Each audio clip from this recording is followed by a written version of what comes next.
Good afternoon, everyone. Welcome back to Sport Reported. And today I'm here just joined by Jayson as Luke has sort of bottled it. But how are you, Jayson? Are you good? Yeah, I'm good, mate. I'm good, mate. You? Yeah, I'm good. I'm good.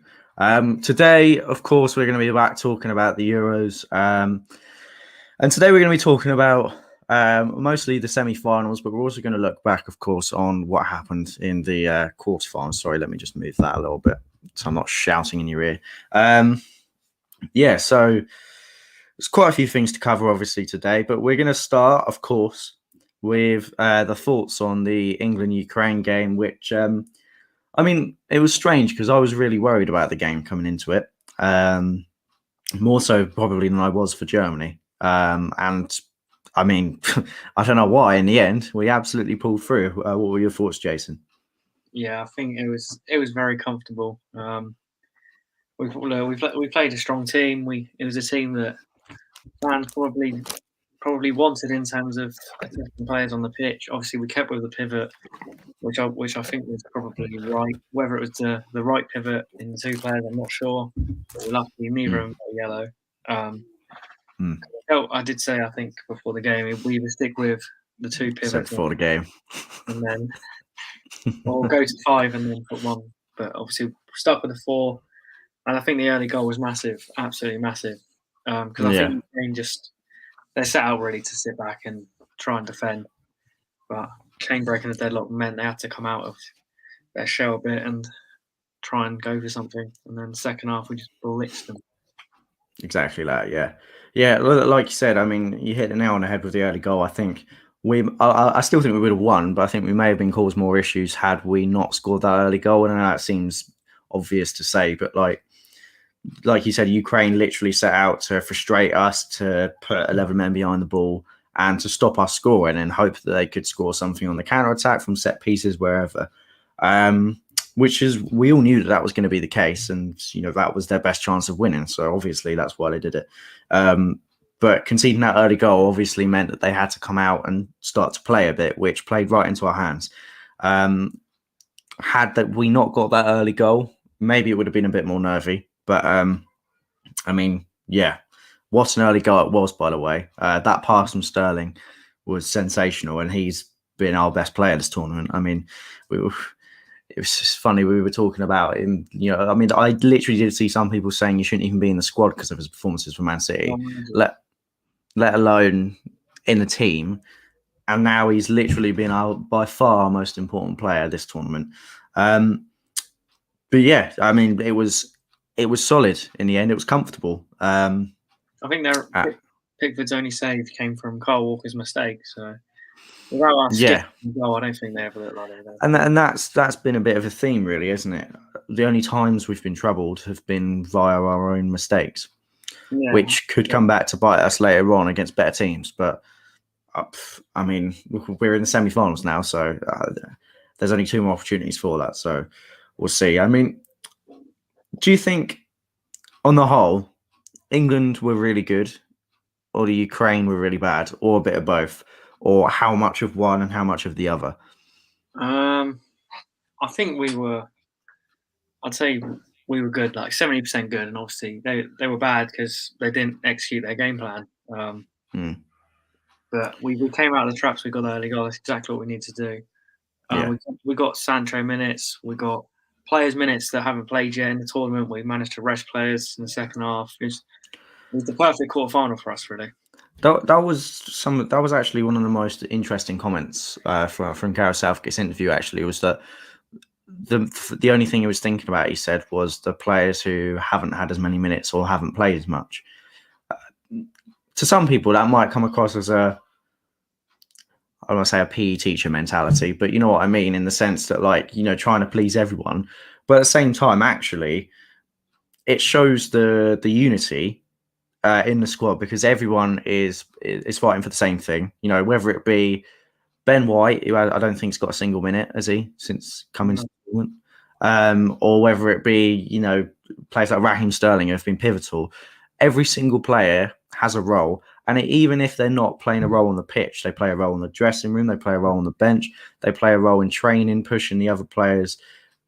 they're all fighting for one cause, and this club feeling that Gareth Southgate has created is, I think, only something that I think is something very few international managers can do. And again, Southgate's received a lot of criticism in the past, but I think he's done it, and that's a big reason as to why we're doing so well at the minute. Yeah, I have to agree with that. Yeah, because I just think that, like you say, I mean, we've got a 26-man squad, which is bigger than usual, and we've got such an array of talent. It would be silly not to use it all. And of course, I understand the notion of momentum and sticking with the same players, because you don't want to lose that momentum, and you want to stick with a winning formula. However, when you've got that talent, when you've got it at your disposal, why wouldn't you use it? That's what I'd say. I mean, I don't understand why you wouldn't use that talent.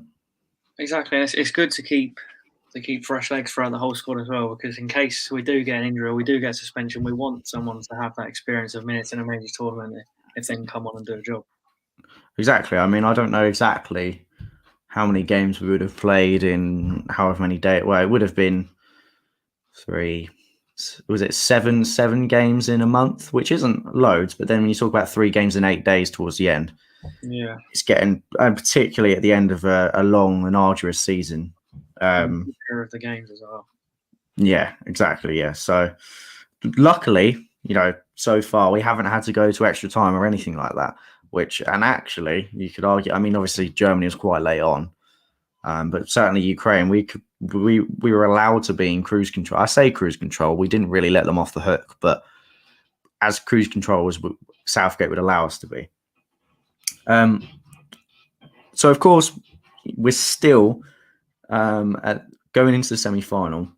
We're still yet to concede a goal this tournament. That is now 5 clean sheets, 5 games, 5 clean sheets for Jordan Pickford and obviously the whole team. I mean, that's incredibly impressive. I don't actually know. I'm trying to think. I don't know if any team's gone the whole way without conceding, like won a tournament or anything. I don't think they have. But I'm not too sure. I don't know if Spain did. I can't remember. In 2008 or? No, I think it was a while ago. I don't know. I remember reading about a team not conceding, but I don't know if it was that throughout the whole tournament. Oh, okay, yeah. So yeah, I mean, it has to count for something. I mean, we've said this every time. But the thing is that the way Southgate manages is, if you set up to be difficult to beat, then you've got so much more of a chance of winning games. And when he knows he's got that attacking talent at his disposal, so he knows he's going to get chances. So people think he's not progressive as a manager and too defensive minded, and maybe sometimes that can be the case. But by being difficult to beat, we're winning football matches, and that's all that matters. Yeah, exactly that. I'm still on the fence as to whether us not conceding the goal is a good thing or a bad thing. Just we haven't had that feeling of going behind it yet in this major tournament, and we don't know how we're going to react to that. Whether we're going to be, because we haven't had to chase a game yet. We haven't had to come from behind in, or we've not conceded, so we don't really know what to experience in terms of coming from behind, which is probably the negative side to it. But the positive side to it is that we haven't had to worry really. Yeah, definitely. Yeah, and I think the thing is as well is that obviously it's all well and good, saying that we don't know how we're going to react if we go behind. We've only got 2 games left, so the idea is that we don't go behind. The idea is that we don't concede, and the idea is that we win football matches without conceding. If you don't concede, obviously in normal time, you can't lose. So that's. I like the way he's approached this, and it may not be the most entertaining at times, but if it wins football matches and it's giving us our best chance in a long time of winning a tournament, then I'm absolutely all for it. And I don't find it not entertaining. You don't. It doesn't have to be gung ho football for me to be entertaining. I like the way that we play. It's conservative, but at the right times. Yeah, we've got the players that can take the chances. Yeah, exactly. I mean, obviously Kane is a bit of a barren run, but he's a player that can take chances. At the minute, Sterling is taking chances, and we've got other players who may not have chipped in yet, but can chip in. We know they can chip in. So yeah, I'm very happy with the way that we play at the minute under Southgate. Are we still yet to be challenged? Yeah, as a team, and I mean just in general, and also particularly defensively. Yeah, in terms of put under pressure, I'd say, yeah, we haven't been really put under that relentless pressure. We had those couple of German chances, but they came from our own doing. Yeah. And another day they might have been taken, and we might not even be here right now. But I don't think we've been. I've not been worried that every time the team goes forward they're going to score or they're going to create a clear cut chance, because we're just so compact. I mean, Maguire and Shaw have been unbelievable for us. And Yeah, Pickford as well, when he's definitely. had questions asked, he's lived up to them. Yeah. I think, I just think all round we've been solid, and that's what Southgate set up to do. Yeah, definitely. And it's always difficult to tell because you know it's not always blatantly obvious whether a team isn't being challenged because of the level of their opposition or the performance of their opposition, or whether it's just that team is that good. You know, as in England, are we just that good that we're making teams look average or worse? And we're not allowing them to have those chances in the first place. I think it is a bit of both. You know, I don't. It annoys me when I hear this criticism still of Gareth Southgate. I accept that there have been some disappointing performances at times, at crucial times, but on the whole, 3 major tournaments. Yeah, well, I mean, if you include the Nations League, that's 3 major semi-finals. Obviously, we want to go one further this time, and we've beaten some good teams. It's not like we're beating pub teams; we're beating good teams, you know, along the way. And I think you've got to ask yourself the question: are we being so critical, or as a nation, are we being so critical of Gareth Southgate for quote unquote not beating any decent teams? Because we are one of the better teams in the world. So there are very few teams that we would consider as good or better than us. Do you see what I mean? Yeah, I yeah, think it, I think it is partially that because I mean I don't know where our world ranking is at the minute. Is it like 4, something like that? It's yeah, pretty high. yeah. We're top 4, yeah. Yeah. So we're top 4 ranked in the world. Of course, we're going to be playing teams who are on paper worse than us I think all the time. you're always going to get like people that are never happy unless everything's 100% perfect. But Yeah. every manager, no matter, thankfully Southgate hasn't made any yet, but any level my manager will make mistakes, Yeah. Of course. Yeah. and it's about how they overcome them. Southgate probably made some mistakes in the World Cup. He's come back with a brand new team, and now we're flying. And you know what's really impressed me so far is I think obviously when Southgate come in, it wasn't exactly planned. Obviously the whole Sam Allardyce thing, you know, Southgate had been sort of cutting his teeth managing the under-21s, and he was doing a pretty good job of it. There was that one tournament where I think the under-21s got knocked out in the group stage and didn't do that well, but on the whole, he did a good job with that under-21 setup. And then you look at he was obviously thrown into the England job. I wouldn't say as an interim, but like it was kind of an easy option. And we've put a lot of faith in him for someone who was thrown in, wasn't even meant to be the England manager in the first place.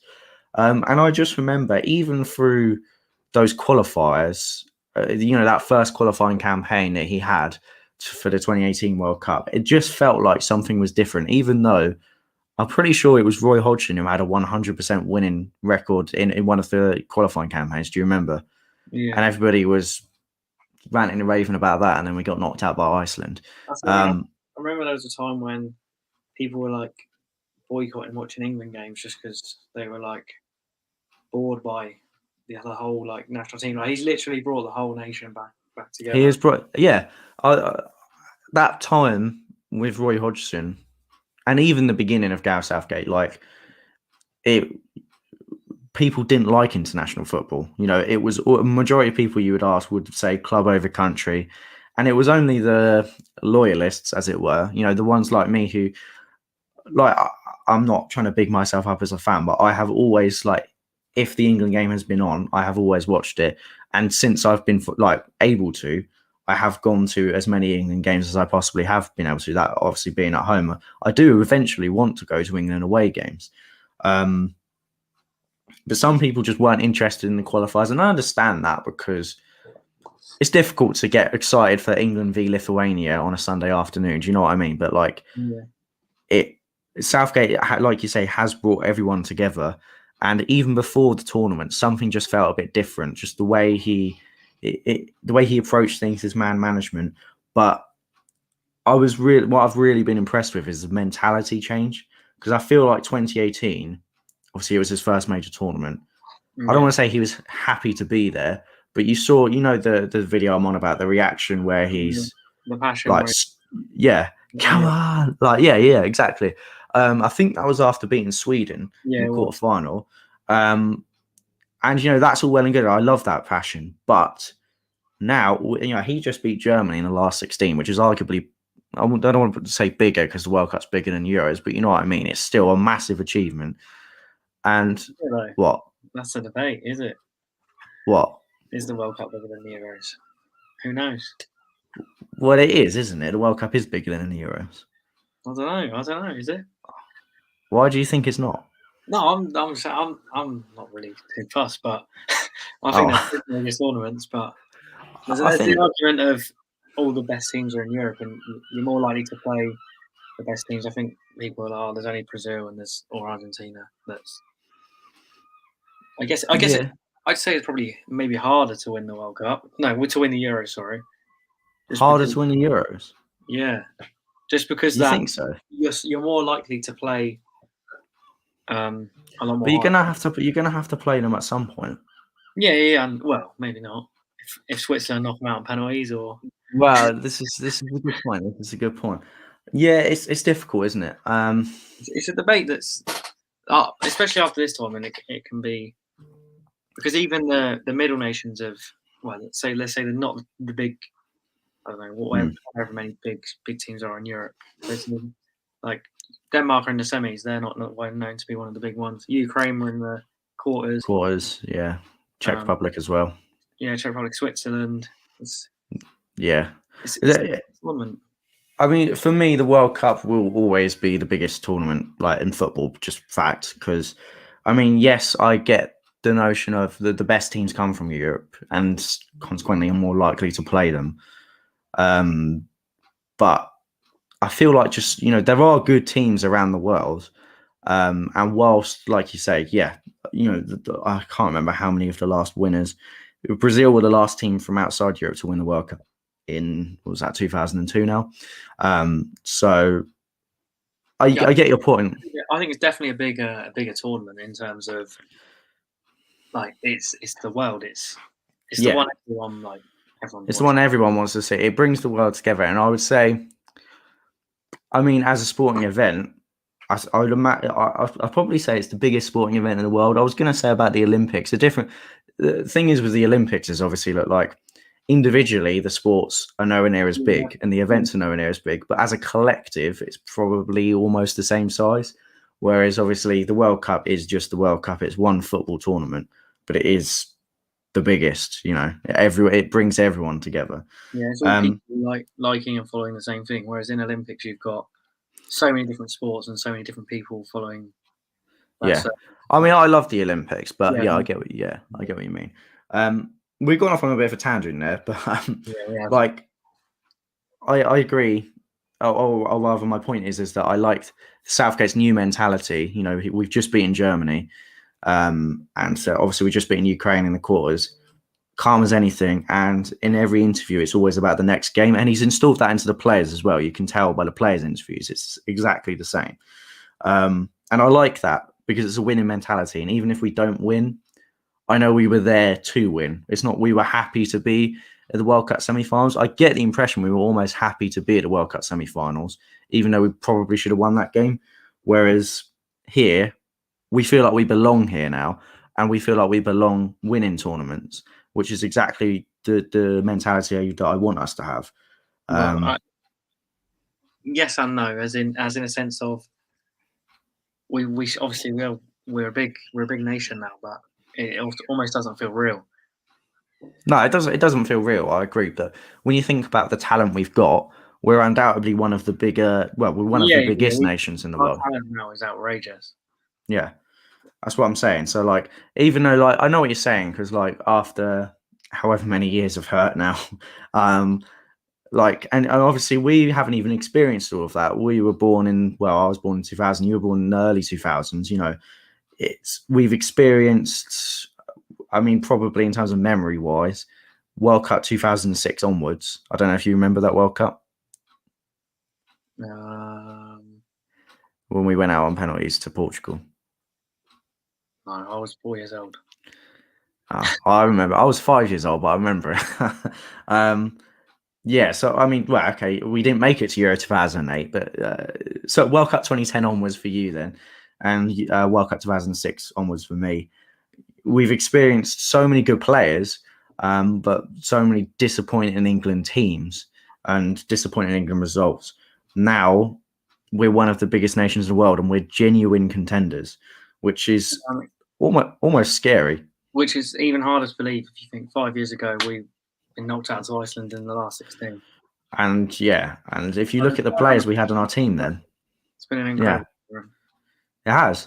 And I think obviously part of that has been helped by I don't want to say the word golden generation, because everybody says that about Belgium and they haven't won anything, but a golden generation in the sense that we've got we've got talent that's been there for a long time, merging with new, young, fresh talent, the likes of Foden, Mount, etc. Those who are playing in academies, championship, wherever, and now playing on the world stage and doing the business for us. Yeah, I mean, we'll find out about when obviously these players are really young, but when they're at the end of their careers, we'll find out the golden generation, because a lot of people talk about the Lampard era as the golden generation, but I don't think these players have had their career, so they can't really be in yeah. It's difficult as well, because obviously Syria again. Like Kane is, I know he had a bad start to this tournament, but he is undoubtedly our best goal scorer, or our best striker, whatever you want to call him. I mean, that was exactly what he needed against. Yeah, and he's 28. Is he? Is he 28? Which feels mad, because I remember him breaking onto the scene and now he's 28, which isn't old, but considering how young some of our better players are, Kane's not going to be around forever, and it's going to be interesting if we can win something before Kane retires, because if not, there's going to be a massive hole up front. At the moment there's no replacement for Harry Kane. Like Dominic Calvert-Lewin is decent, I like him, but he's no Harry Kane. Yeah. I know you don't rate him, but I like Tammy Abraham, but he's no Harry Kane. I like Ollie Watkins, he's no Harry Kane. There's a lot of good strikers about. None of them are Harry Kane. Sorry?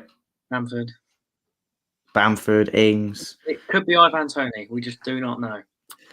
Well, yeah, I mean, Ivan Toney's 20. I'm trying to think, because I know Kane had quite a few loans before. He wasn't actually that young when he broke onto the scene for Spurs, because he had loans at like Millwall. I remember Saints playing Millwall and Leicester as well.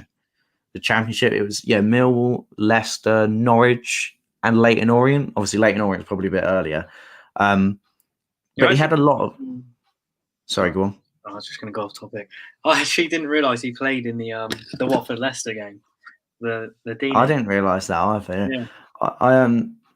He played in a FA Cup game when Saints got knocked out by Millwall, if you remember that, years and years ago.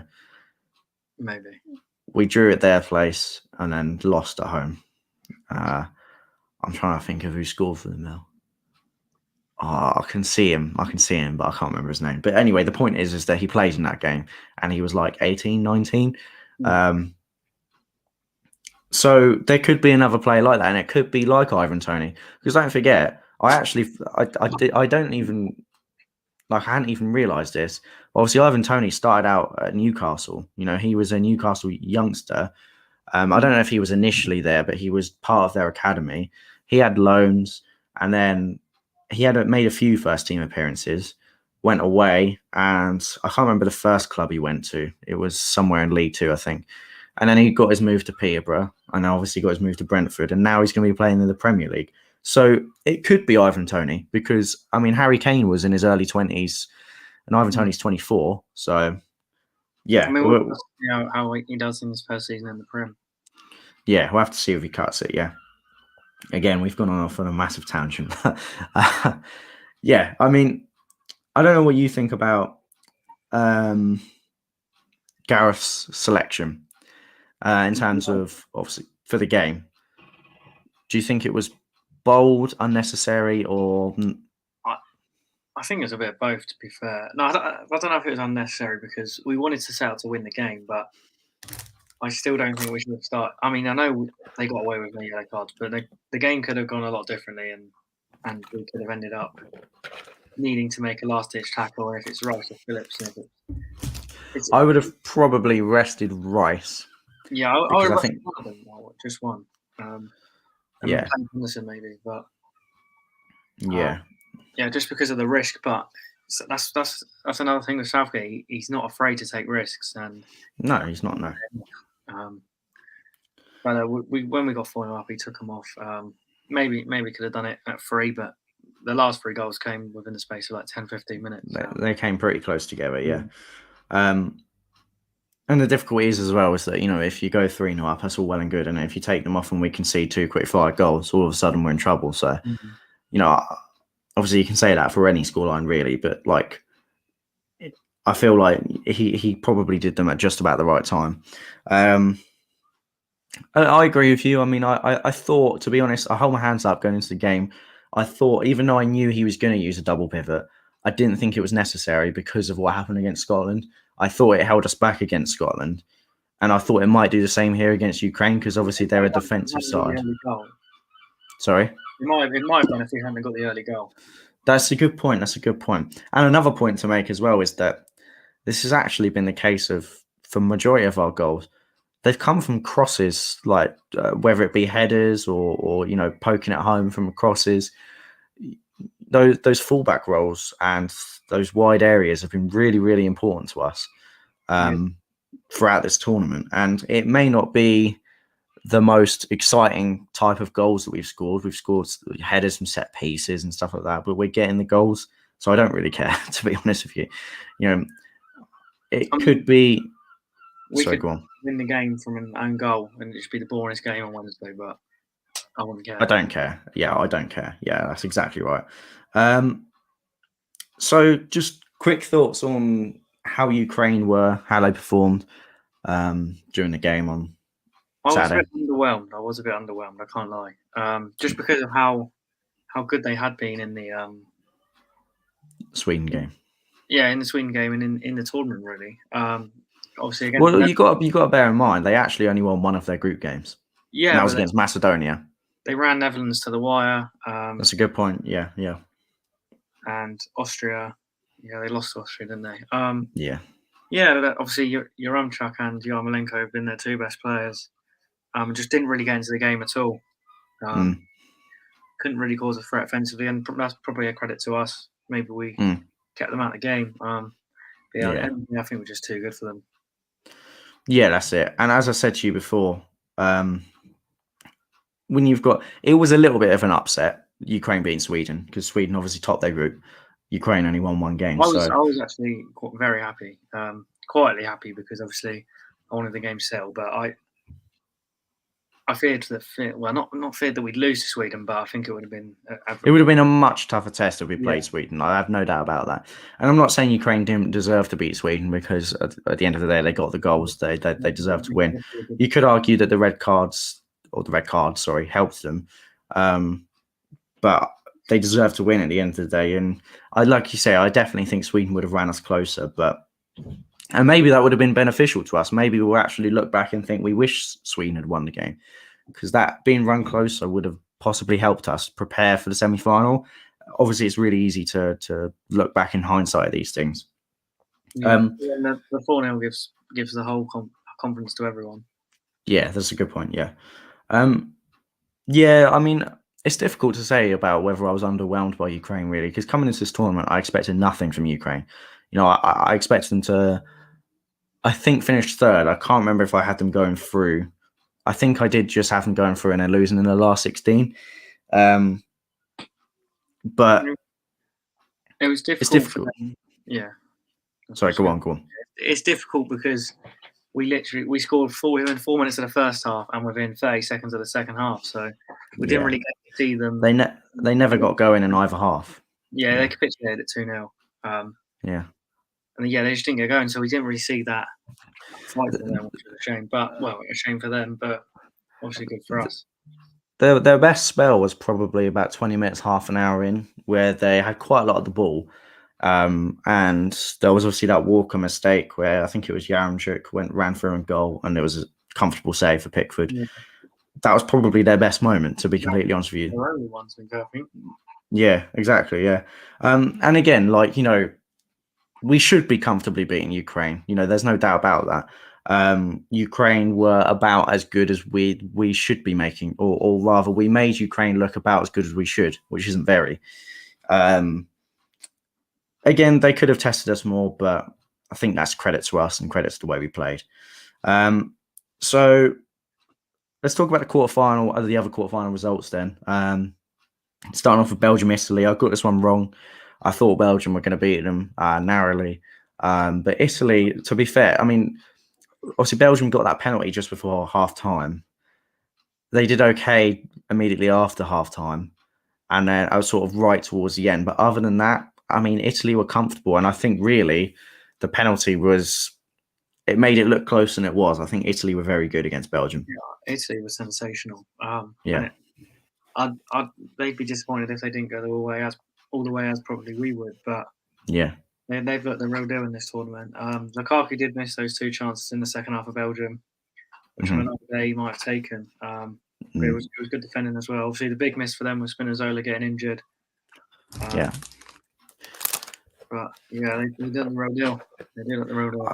I think actually, when you look at it, our 2 runs so far have been, I don't know, not similar, but I think we've both had one below par performance. Sorry, obviously ours was against Scotland, and if you think about it, Italy drew with Austria in normal time. It would have been 0-0.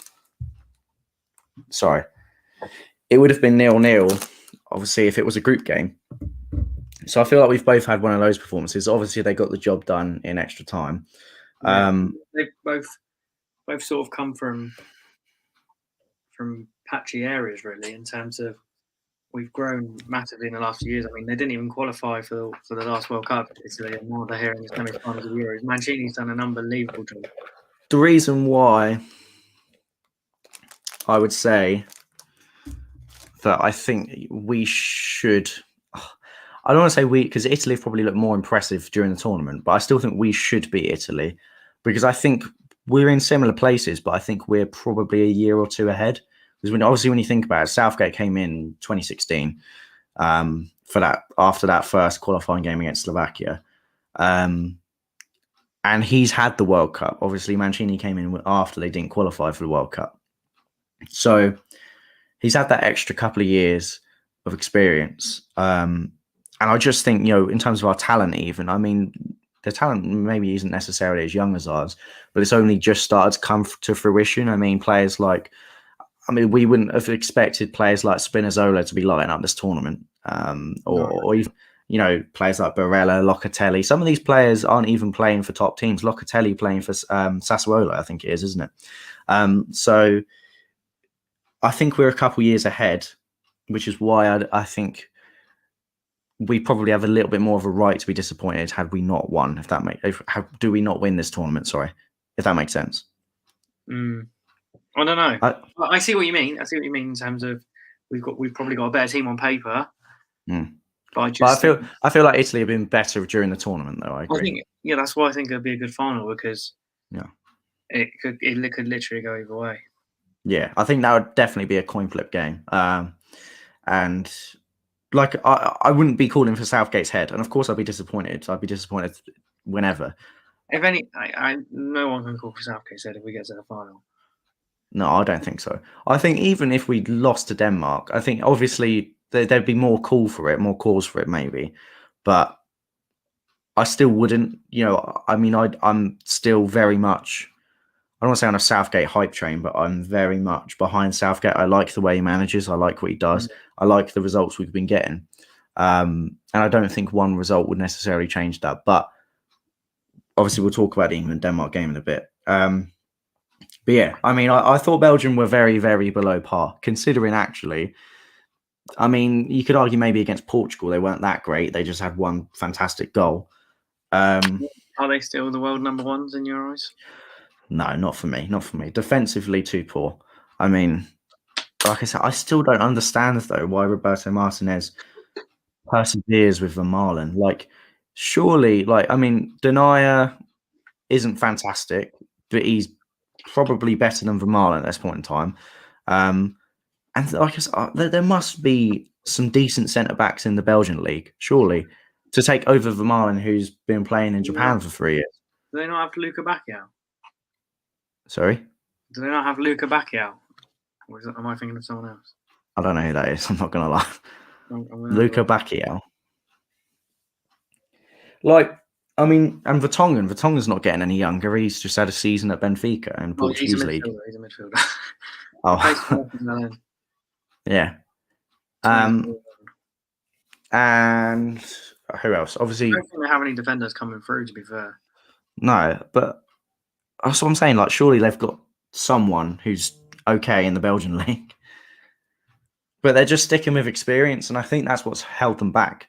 Do they not have Den Donker? Is Den Donker not in the team? Den Donker was in the squad, but I mean, I suppose centre back isn't his natural position, but that would have been an option. That would have been an option, yeah. Also, you've got Vertonghen and Alderweireld. Alderweireld is the best of the three, but again, I think he's 30, 31 now, and he's nowhere near what I think he used to be. Vertonghen obviously was well, he's at Benfica, isn't he? And Vermaelen, I don't know. It just seems very underwhelming. They're very, very top heavy, which is the issue for Belgium.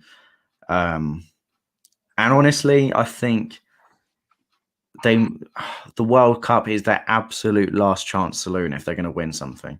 And even then, people thought that with England that we were quite top heavy, but it's actually been. We've actually proved the opposite. Yeah, yeah.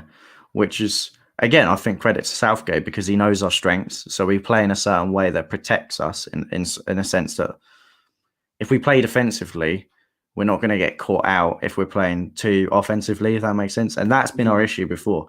I think pace-wise is where we lack at the back. Walker, obviously, is very quick, but Maguire and Stones can get done, and particularly can get done on the ball, which is why I think it's good that we play the way we do. Anyway, so Italy through. The next one, Switzerland, Spain. I mean, I didn't expect Switzerland to push Spain this close, and I've got to give massive credit to Switzerland. They massively outdid everything I thought they would do at this tournament. I didn't. Did I have them getting out of the? I think I had them getting out of the group in third and losing in the last 16. Actually, I did have them playing France, and I had them losing to France. Did you? Yeah. Yeah. That was the group. Yeah, because you had Turkey to win the group. I had Turkey going through in second. They didn't age well, but I mean, listen, that first performance, the thing is, when you look back at it against Wales, I really think they should have beaten Wales in that first game. I think they were a better team. Yeah. And they probably, when they were on top, should have scored 2 or 3 more. And then obviously there was the game against Italy where they were just outplayed. And then they comfortably beat Turkey. Obviously that fantastic performance against France. Listen, Spain aren't world beaters, but they're still in the tournament, and we'll talk about them in a second. But Switzerland, credit to them. Yeah, I think they went 1-0 down in that game, didn't they? Yeah, it's Shaqiri, I think. And they brought it back. So credit. I can't remember. No, I think it was Shaqiri. Yeah. And then they brought it back. Obviously, the penalty shootout was a shambles, though. I mean, obviously the red card. Yes, yeah, red card to Frula. Oh yeah, I didn't think it was a red card personally. I know you did. No, to be fair, I haven't seen it back. It's very harsh.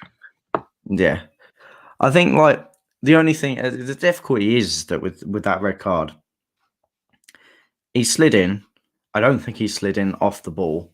Sorry, off the ground. He's flicked the ball away with his right foot. And his trailing legs caught him. He can't do anything about his trailing leg, firstly, and he's flicked the ball away way before he made that contact. I think the thing that made him send him off was that as he flicked the ball away, his studs have made slight contact with the base of, I can't remember who it was. Was it Busquets? Or I can't remember what. I'm not sure. Whoever it was, it flicked off the base of their shin. But the thing is with that, is that you think about, I mean, where the very, very bottom of your shin is. That's really not far off the ground. That's what? I mean, 6 inches off the ground, and you can't make a tackle with your feet glued to the floor, especially when the ball was bouncing a little bit. I just think it's really, really harsh, that red card. And that could have possibly affected Switzerland's chances of progressing. I don't think it did, but it could have. Yeah, I'm just going to quickly watch it once more time. Okay, yeah. I think if you're watching it on the clip, I think it is the second angle is the one that really shows it for me. It obviously from the camera straight away, it looks bad, but that's only because of the reaction of the player, I think. Yeah, it's Moreno. I think that's what I think why I thought it was, because Moreno actually kicks the ball first into. I'll see if I can show you. Into Frula, and then he flicks it away, doesn't he? Yeah. Yeah. So Moreno. Yeah, he kicks it there, and then he flicks it away, and he catches him as he flicks it. Yeah, I see what you're saying. I still think it's really harsh. Yeah, I think it's one of those that will stay with the original decision. If it was given as a yellow on pitch, it probably stays as a yellow. That's probably the best way to analyse it. I feel like maybe if we're talking in those terms, possibly orange card territory if there was an orange card. Yeah. But anyway, so let's talk about Spain, because I feel like they're a little bit of a dangerous entity. Not because I think they're particularly good, but because they haven't been playing well, and they're here in the semi-finals, and they have got attacking talent. And I know you think they're a dangerous entity in the sense that you think before the tournament, I wrote them off. I must admit, I did write them off. I wasn't worried by them. I mean, just imagine if they had picked Ramos, they'd probably actually be. I mean, they're in semis as it is, but I still don't think. Their defense is shambolic still. Yeah, but it's the same story every game for Spain. They just do not take their chances. Yeah. Like, I just don't know how they have Moreno miss an absolute sitter. I mean, in fairness, actually, they've only actually won one game in 90 minutes, and that was Slovakia. Yeah, exactly. Every other game they've drawn in 90 minutes. So it's tough with Spain, because I mean, at the end of the day, they've got this far. Because I think they're a one-goal league's always dangerous for Spain, because I miss so many chances to go 2-0 and always end up conceding. They are going to concede against good teams. They are going to concede. That's just fact, in my opinion. Exactly. At this point in time, they're just finding a way to get through at the moment. I feel like Italy are more well-rounded, though, and we'll get onto obviously that semi-final in a minute. But yeah, they're finding a way to get through at the minute, and that's what matters. And I really don't think they'll care if they go through, not particularly playing well, but if they win the tournament, they really will not care. So, yeah. Obviously, the final quarterfinal, we spoke about England and Ukraine, was Czech Republic Denmark. It was a strange game because, again. it was a game of two halves. I think Denmark absolutely. I don't know if you saw this game. Yeah, I think. Denmark Yeah. absolutely dominated the first half, I thought. It And was a good game as well, to be fair. yeah, they got two good goals. Obviously, the second goal, that cross from Mailer. Oh my God, He's been what a no cross! great player this one. Yeah, and that makes me sad as a Southampton fan. But yeah, I mean, Denmark were very good in that, and I was worried then when I watched that, even though obviously we weren't through yet. Had we got through, I was worried about Denmark at that point. And then in the second half, Czech Republic got that early goal, Patrick Schick. They should have scored before that. They should have scored after that. That sort of 15, 20-minute period at the beginning of the second half, they had so many chances that they really should have taken more of them. And that gives me confidence because I feel like we would have taken some of those chances, whereas maybe they didn't. And Denmark did look exposed at times.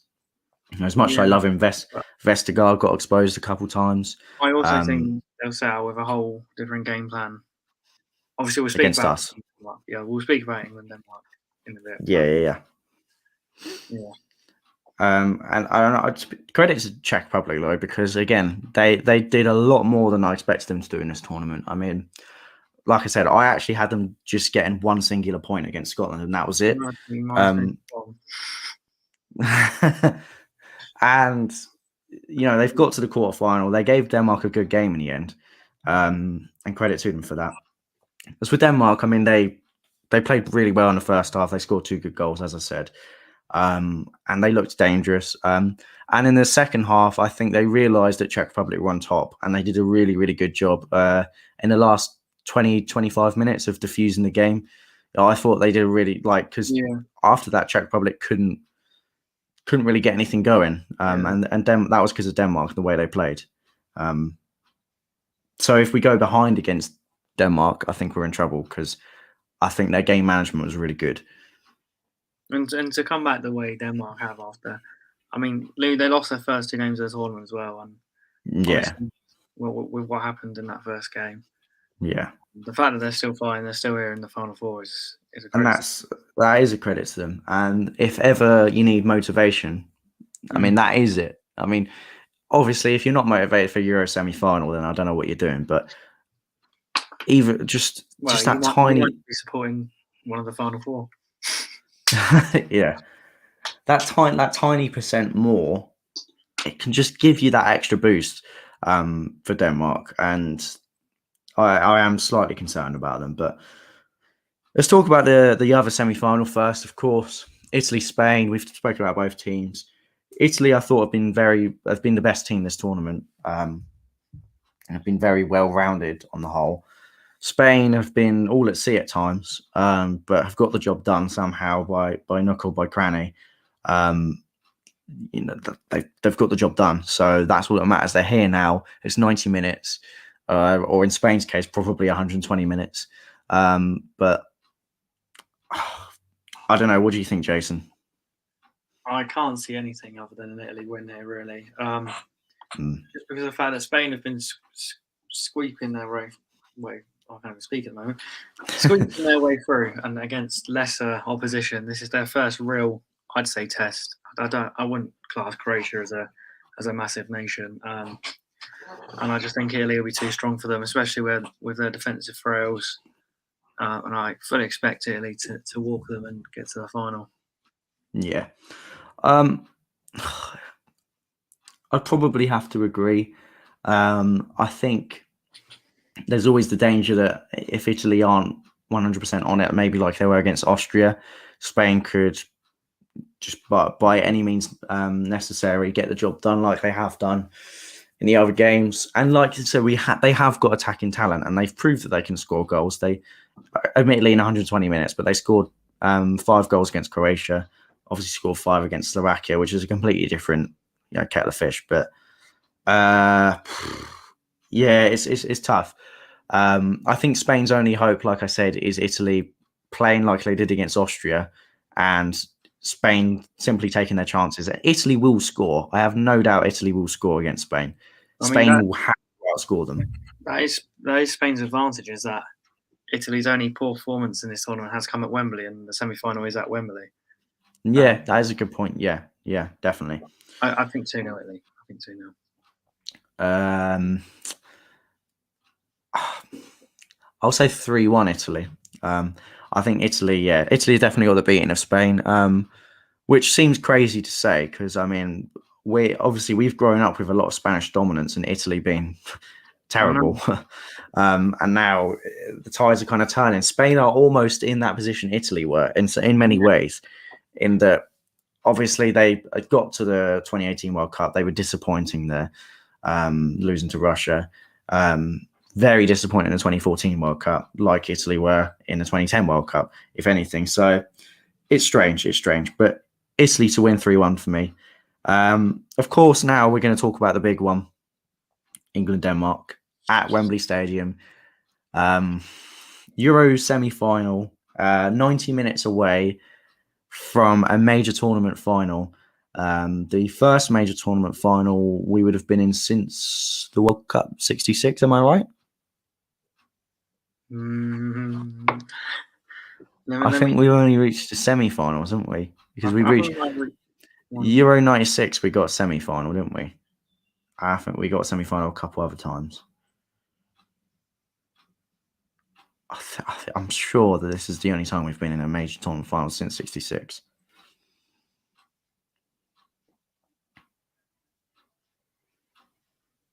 Is it? I think you might be right, yeah. Yeah. Because certainly the only time in our lifetime, anyway. Certainly the only time in our lifetime that we've been in we would have been in a major tournament final should we win. And I mean, even though Denmark are a very good team, they're a lot of people's dark horses. They're becoming a good nation, a big nation. If you'd offered me 90 minutes against Denmark to get to a major tournament final, I would have bit your hand off, and I'm sure you would have done the same, Jayson. What was that, sorry?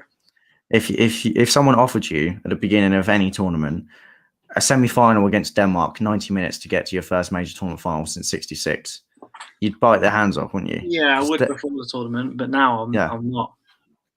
Now I'm not biting their hands off. I'm saying just put us through. Yeah. Give us a bye. Yeah, bye to the final.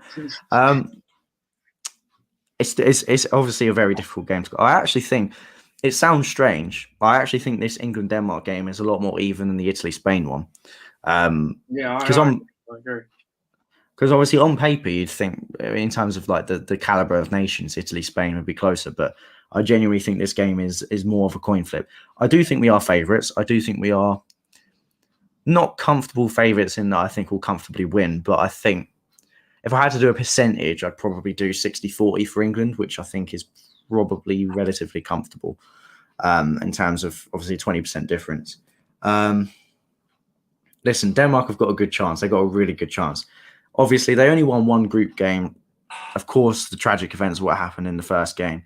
It's difficult to judge them on that game. They ran Belgium really close and they got the job done against Russia. They hammered them.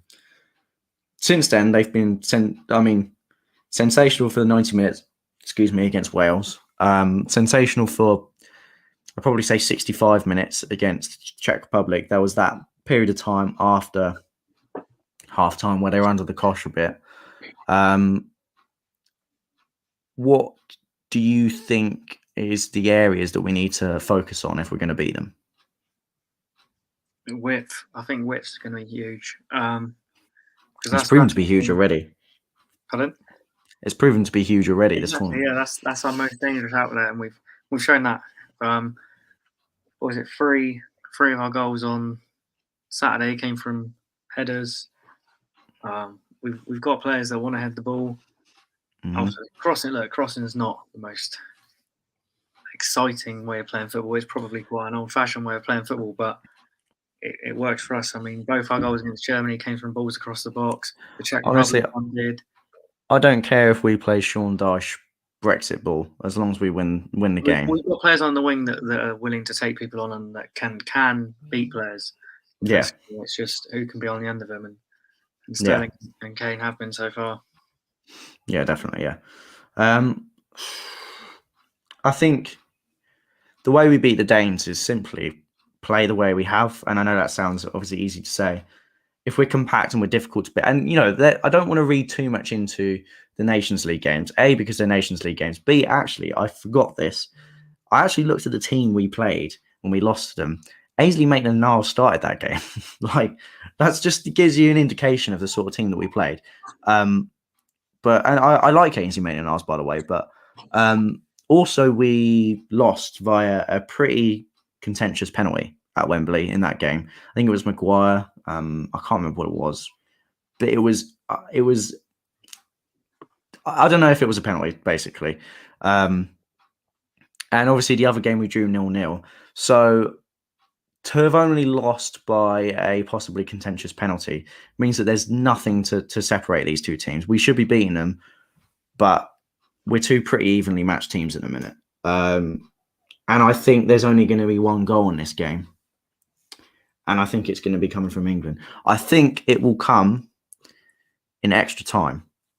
I think we'll go. It'll be 0-0. We'll go to extra time. Do you think I'm going to fall asleep before we score?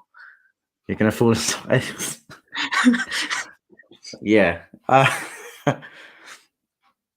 could just see it happen. I don't know who will score, but I think we will beat them in extra time 1-0. And to be honest, I think it'll be 1-0 either way. I think if Denmark score, they'll have the game management because they'll know that we struggle to break teams down when they sit really deep, particularly teams who defend well in that way. So if they get the goal, they will defend with their absolute lives for that goal. So we have to get the first goal, and I think the first goal will be the only goal, if I'm being completely honest. And I think we'll get it.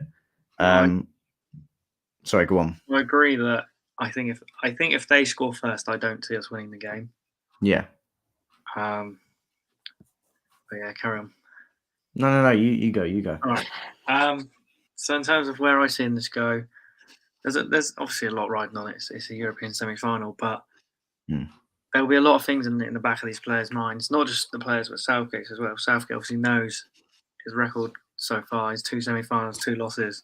He's going to want to correct that. That we're hoping it's going to be third time lucky. Obviously, we touched on the recent Denmark results. Obviously, it's different teams, but it's still something that will probably play in the back of the players' minds is that that they are quite compact against us. And yeah, it's look, we saw it with Netherlands. Like, one silly mistake, one like silly moment, and your tournament's done. The slip handball, the Netherlands tournament was done. And luckily we haven't had that unlucky moment yet, and I hope we don't get one. But it's a game that's got so much riding on it, and yeah, if they do score first, I will be very worried. Yeah, definitely. Yeah. I mean, look, we'll have the home advantage. We'll have the crowd. I mean, but that can be an advantage or a disadvantage, particularly if we go 1-0 down. Yeah. But Southgate said he was happy that they got away from their camp and travelled to Rome. I think that would have been beneficial. Yeah. The thing that worries me about Netherlands is Netherlands. No, not Netherlands. Denmark. We're not playing. No, I wish. I think we beat them. I would rather play Netherlands than Denmark right now. At this point in time, yeah. Denmark have got that spirit, obviously from the start, and they made the world number ones look like an average side in that first half. And if they didn't sit back in the second half, if Belgium did not bring De Bruyne on, then it may have been a different story. And I just hope they don't come onto us like they did against Belgium. But they'll know that obviously Germany came onto us in the opening minutes, and we then grew into the game. And they know we've got quality, whether it's on the break or but it's just one of those. And I am like more worried for this game than I was for Croatia, which is quite a big statement to say because I know a lot of people were worried for Croatia, but I just feel. I would have always been more worried about Denmark personally as well. Yeah. I just feel like this Denmark side is a dangerous one. I mean, Poulsen's been injured. Dolberg's come in. He's been scoring goals. just like Poulsen was. That's the thing, though, is that's the thing about this Denmark team. When you actually look at it, they've got a good team. They've got good players all around, players playing in good leagues, whether it be Italy, England, wherever. I think midfield is where they're strongest. Well, obviously, when Eriksen was fit, that's where they were certainly strongest. But I mean, I look at their attacking options. They've got Martin Braithwaite, who is barely played for Barcelona, obviously. Dolberg, who has scored goals, but I mean, he's a player that we should be keeping out realistically. Defensively as well, they're a good side, but they're a beatable side. Kieran, good player, but he's a player you can get past. Vestergaard, I love the guy, but he can be spun, he can be turned. Joachim Andersen or whoever plays there, they're all players of the caliber that we should be beating with the players we've got. So I don't think we should be afraid of Denmark. I am afraid of Denmark, but I think the team shouldn't be afraid of Denmark, if that makes sense. I feel like I'm partly afraid of Denmark just because it is a semi-final, and it almost doesn't feel real that do you know what it does? And I hate to say it screams of Croatia in the semi-final. It's the same sort of scenario in that we should be beating Denmark as we should be beating Croatia. Denmark have got some good players like Croatia have, but like I said, we should beat them. Ultimately, I think the pressure got to us in the Croatia semi-final. Hopefully, we've learned from that, and the pressure won't get to us in this game. I think we should have beaten Holland in that Nations League semi-final. I think the whole Lingard goal being disallowed and everything, that kind of threw us off. But I mean, we gifted it to them. And the Stones thing as well. Yeah, it was ridiculous. But I think we should have won that game. Ultimately, we didn't. I fully expect us for this game to be the first one we do come under some sort of relentless pressure. Absolutely, yeah. But it's how we defend that, and if they might not get many chances, they might get a lot. But if they don't get many, they just have to take them. The same with us. If we don't get many chances, we've got to take them. And absolutely. Yeah. Obviously, with VAR in the World Cup, we got quite a lot of penalties, but we have not had a single penalty in this. We haven't. I'm trying to think of if we've had any calls. We've had a couple half calls. The Sterling one against Scotland was the controversial one I can think of. Yeah, I know Mount wanted one against Ukraine, although I think that was more he kicked the Ukrainian defender rather than the other way around. Where VAR has been in for a couple of years now in major tournaments, players have realised you can't be doing cuddling in the box and Yeah, definitely. Yeah, the players are certainly more, because that was. I mean, I remember the Panama game where they would literally it was like WWE in the penalty box. Like they were body slamming us and everything. Like whereas now I think players are, and that could be the caliber of players we played, obviously. But I think players are more adjusted to VAR now, and they know what they can and can't get away with. Sorry, go on. I also think Denmark will come into this game quietly confident that they can. They've got nothing to lose in many ways. I just I don't want to be that guy, but you say it has a feeling of Croatia, but I genuinely think it could go like Croatia did. Yeah. In a sense, we score early, and then I feel like against. I mean, when we went 1-0 against Croatia, I was like, okay, this is it. This is. As probably every England fan did. Yeah. And then we just capitulated, but it's the problem with that though. The problem with that Croatia game is Croatia passed us off the park, particularly in the second half. I think if we can control the midfield, we control the game, and we don't get beat. And because I think defensively from set pieces and things like that, I don't want to jinx it because we'll go and concede 3 from set pieces, but we're really solid in that sense. I think again, we don't play in such a way that we're able to be exposed by long balls through or through balls, because we don't have that pace. But like I said, we don't play in such a way that we're able to be exposed for that. So I think the only way really we're going to get beat is if we get beat in the midfield. So I think the midfield selections are going to be key. Yeah. And I'm going to move on from that actually to ask for your selection. What is your team for the Denmark game? I actually haven't thought about this yet. I don't want to put you on the spot, but No. Or you give yours first, and then I'll think while you're saying yours. I think we should revert back to 5 at the back for this game. I think there shouldn't be too much question about that. Well, I think when you look at it, the best team we've played is Germany. We play 5 at the back against them. Denmark, I believe Denmark play 5 at the back, don't they? Yeah. Sometimes they do. So it makes sense in terms of matching up against them, and we want to match up against them because otherwise we'll get overrun. I do actually think 5 at the back is up. They play 3-4-3. Yeah, so that's kind of like 3, but can switch into a 5 if you're playing defensively. Yeah. So 3, 5, whatever. 3 and 5 to me are the same thing. You know, it's just whether you're playing defensively or not. And it will likely be Kjær, Vestergaard, and Anderson, you would imagine. Or Christensen. Oh, sorry, Christensen maybe over Anderson, actually. Yeah. Or possibly Vestergaard. But the reality is we know what we're going to get from all of those players, and the majority of those players, you know, our players will know about them. So I think we've got to go 3 at the back, 5 at the back, whatever you want to call it. I'll go Pickford in goal. Left wing back, it's got to be Shaw. And then Maguire, Stones, Walker. I mean, it's got to be James, really, isn't it? At right wing back. And then I suppose we'll play a 3-4-3 in a sense. And that means Rice and Phillips, along with Shaw, obviously, and then James the other side. And then the 3 up front, it's got to be Sterling, it's got to be Kane. That right wing position is so difficult. I don't know. Right wing is really, really tough.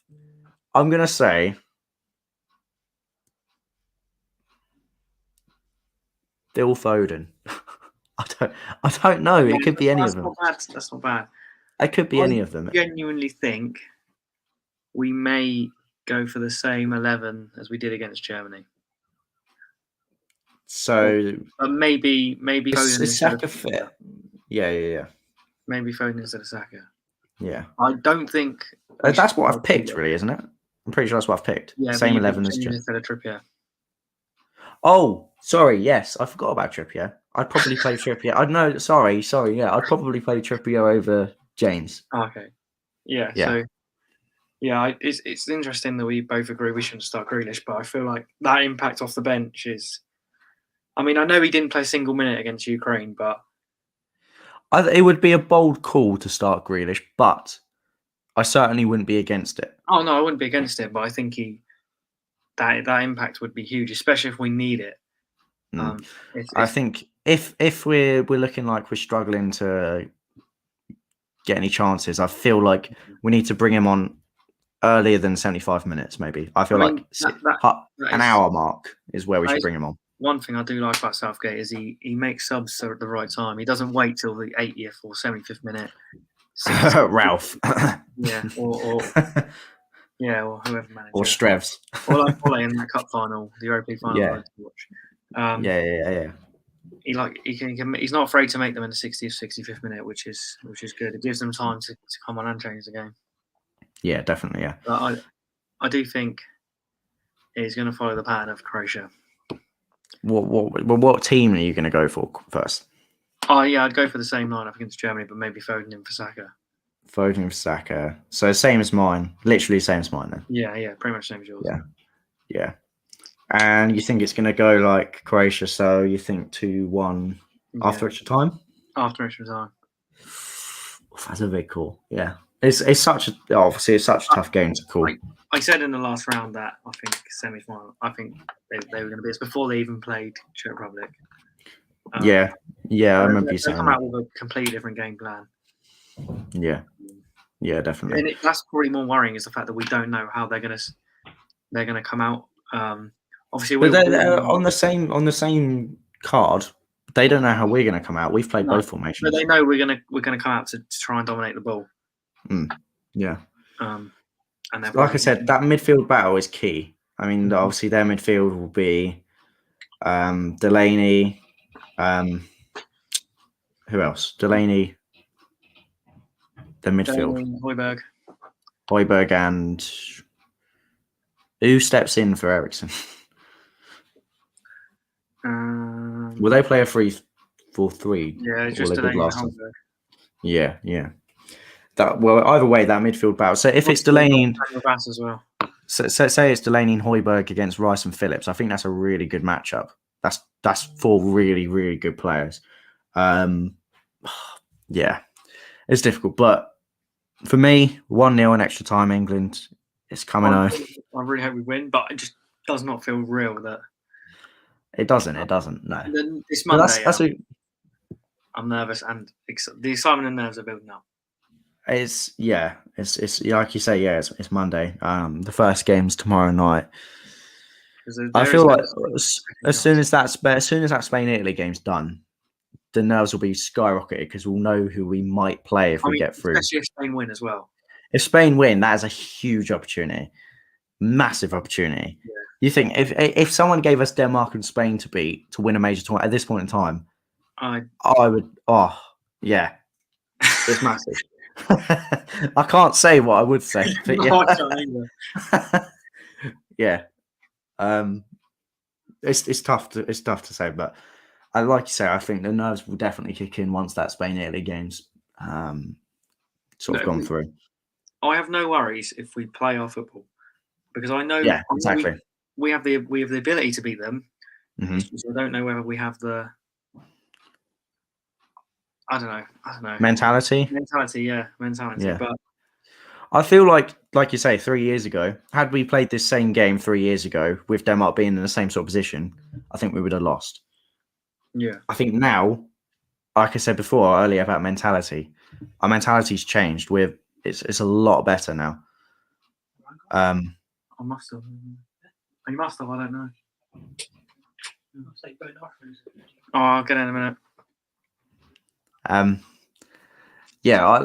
feel like we've got that winning mentality now, which we didn't have before, which is shown by, I think, the way Southgate approaches every game now.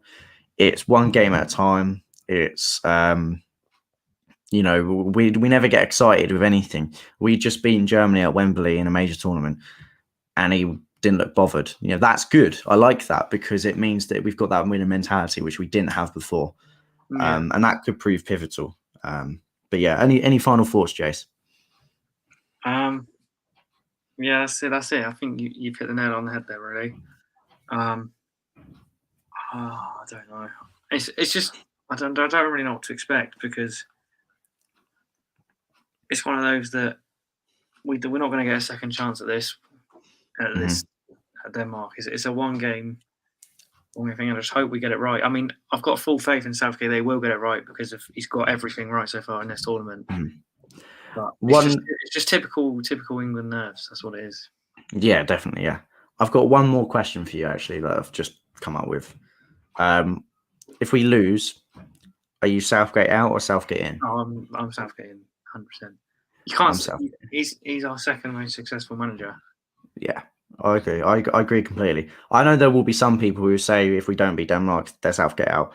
And there were small parts of those opinions that I can hear, but when you talk about what we've done under Southgate in comparison to any other England manager we've had in recent times, I don't think it's comparable. I genuinely think he's the best manager we've had in a long, long time. It's also not really down to what people think about Southgate. These players believe in him and his philosophy. Exactly. Yeah, that's it. That's all we want, really. This is the first time. The manager, then we've got to be behind them as well. Yeah, exactly right. This is the first time in so long. It doesn't feel like England are playing as individuals. It feels like we're playing as if England's a club, and that's such a big thing. And he has got big backing from a lot of fans. There are a lot of fans who don't like him. When you consider the whole. Not just even the players in the squad at the minute, players who've had caps under him and everything. Everyone buys into what he wants and how he approaches it. And a lot of fans do as well. So I think that's priceless. I really do think that's priceless because you're always going to get fans who think a manager should go, this manager isn't good enough, etc., etc. But I agree. I'm 100%. And I think that Germany game, winning that and getting through to the semi-final now has absolutely solidified the fact that Southgate should be a long-term project for me. 100%. So, yeah, that's it, really. The first semi-final is tomorrow night. I think they're both at 8 o'clock, aren't they? Yeah. Yeah. So both evening games. I'm already nervous for Wednesday, but listen, it is what it is. Thank you so much for watching, and obviously please subscribe and click the notification bell to be notified when we're streaming, when we're uploading, whatever we're doing. And yeah, we'll speak to you guys in a bit. See you later.